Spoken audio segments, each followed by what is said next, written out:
Hello and welcome to Pro Trader Strategies Market Commentary for Thursday, January the 12th. My name's Eric Wilkinson.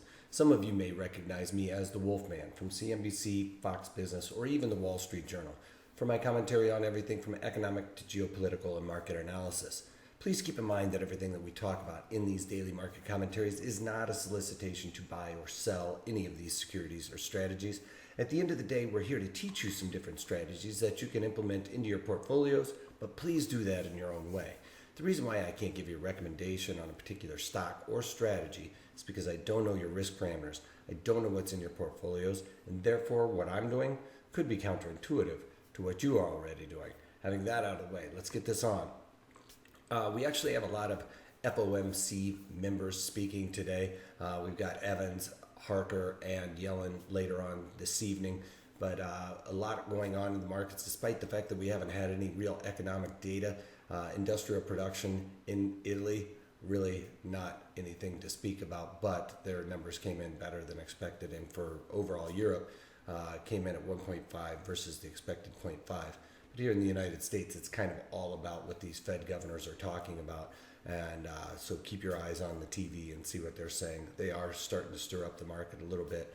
Earlier this morning when Evans and Harker were speaking, really caused the overall markets to come off a little bit, and we'll talk about that in a little bit. But crude oil cruising higher despite the fact that we saw that major build yesterday of 4 million barrels. Crude oil continuing the upside, but finding resistance at that $54 a barrel area, or right there at that value area high, which is just shy of that number. We can call it $54 a barrel for all intents and purposes. It's going to be really interesting to see, interesting to see how that works out. Keep that in mind. I'm bearish. I'm actually, the reason why I'm putting this out a little bit late today is because I've been really trying to find some trades to put on to be bearish oil. I haven't found anything as of yet, but we'll hopefully have something on later on today for that. On to gold futures /GC got above that 50-day moving average, which is really making it look like this is starting to turn around a little bit. That's a big win for the bulls in gold futures. So now that it's above that, I'm also looking at adding maybe a little bit of longs to this for a real short trade. I'm not long-term bullish gold. I think that by the end of the year, if you've watched my year forward looking, I think that gold is going to end up somewhere down around the 1,000 mark. But in the meantime, it looks like now that we've gotten above that 12,000 mark or 1,200 mark, it is a pretty good indication that these guys are in control right now, at least for the short term. On to the bonds. Again, bonds getting above that, or not again, but we talked about this yesterday, getting above that 50-day moving average, similar to what gold is. So it's looking like the bulls are starting to push this a little bit higher. Again, I am more bearish bonds, but in the short term for a quick trade, it could be to the upside. Don't think I'm going to put anything on with this one right now, but if it gets a little bit higher and long in the tooth, that's when I'm going to look to initiate some type of short in there. But bonds up almost full point on the day as we speak. Dow Jones Industrial Average down over 120 points and below that 9-day moving average after yesterday's wild ride during Trump's conference or speaking with the press. There was quite a bit of a wild ride there today, giving up all of yesterday's gains and then some, down below that 9-day moving average. So keep that in mind and keep an eye on that. Today, NASDAQ finally following the rest of the broader market in equities, down also 26 points, almost 27 points on the day. But again, came down and tested this value area high, which is going to act as support now for the bulls, and has repelled against that. As bonds are starting to come off, we're actually seeing a late afternoon rally here in equities, or at least a bounce off of their lows. E-mini S&Ps off of their lows as well, about 10 points off their lows, taking back about half their losses on the day, down 12 points. And again, we're going to look at this on the breakdown of the 15-minute chart. You can see when the Fed governors were speaking, this was really pretty bearish for the overall market. Just took a nosedive. But now, since they've kind of quieted up, the market's got a very short-term memory and has, in the last 45 minutes to an hour, taken back half of those losses seen during those Fed governors' speeches. Then on to a couple things that I've done with WYNN. You know that I was talking about getting out of this trade for the last several days. I was kind of playing this like, finally I looked at it like, do I want the penny or do I want the trade? And for the first couple of days when it was through my short calls, which was the 92.5 calls, I was looking at it like I wanted the penny. Well, as the market started coming back off, I decided that that the risk was just not there. We had a big downturn yesterday as that market really started coming off and could not really break above the previous day's high. I just looked at that as like a very bearish omen.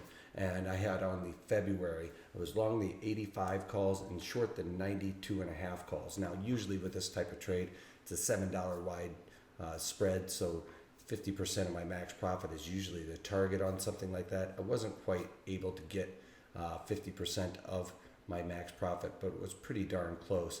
I ended up selling that or bought it for $3.75 and then sold it out for $5.03 yesterday. So not quite 50% of my max profit. I was squeezing it for just a little bit more than that, hoping that I'd get a little bit of push, and never quite happened. So yesterday, during the day, I was chasing that down, finally pulled the ripcord on it and sold those for $5.03.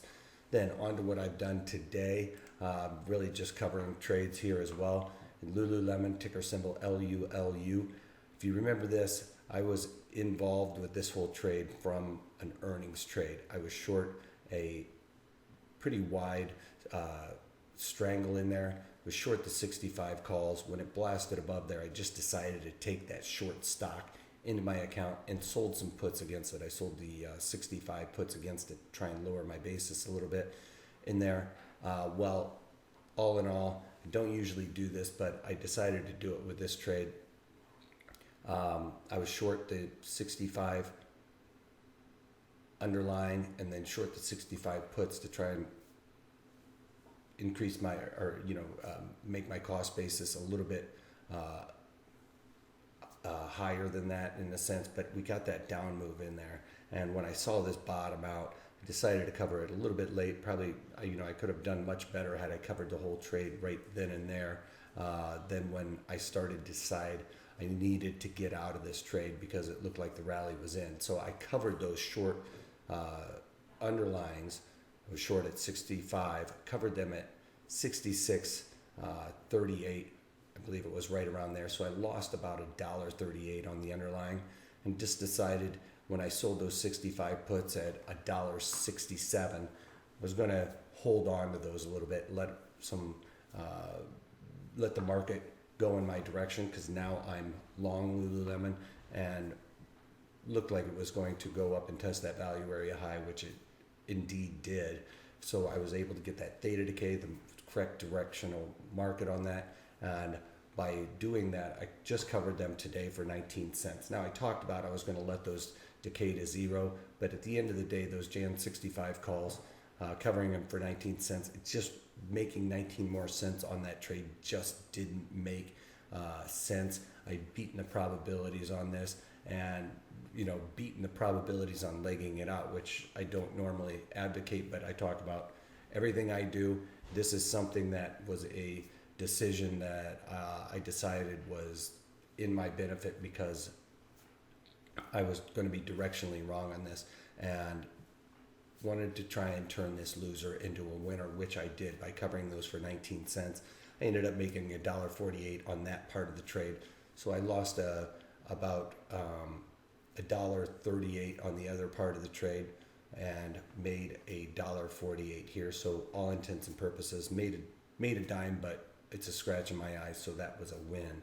I'm still short the rest of my position in there, where I am short some calls in there. I'm short the 75 calls in February. I'm going to ride those out a little bit more, taking advantage of that high implied volatility. When I sold those, we're starting to see implied volatility come out of that market right now, which is one of the reasons why I decided to cover the Jan 65 puts and leave on those February 65 calls to try and collect a little bit more premium on that. That's a completely different trade from the other two, the 65 short underlying and the 65 short puts. So I'm looking at those as two different complete trades. So legged out of that other one, that other mess for a scratch for the most part. So I'm really happy about that. And, that's why we stay mechanical. That one wasn't quite mechanical. I broke a little bit of the rules on that, but, after years of gut instincts, just saw that bottom happen, came down there and tested that, that moving average in there. So once it bounced off of that, it just looked like it was the time to get out of that one. So that's why I decided to do that. It was not something I normally advocate, but it worked out this time. So sometimes you get lucky with that. All right, that's about all I got for you guys today. Tomorrow's webinar is going to be on the call butterfly, so check that one out. It's going to be a great one heading into a scenario like we're seeing right now. We're actually seeing a little bit of volatility increase, which would be benefiting this type of strategy. So hopefully we have the environment right on this going forward, and we'll be able to profit nicely from these butterflies. So check that one out. I'm going to talk about the environment, how to set this up to increase your probabilities of success at protraderstrategies.com. And if you can't take that, take it easy.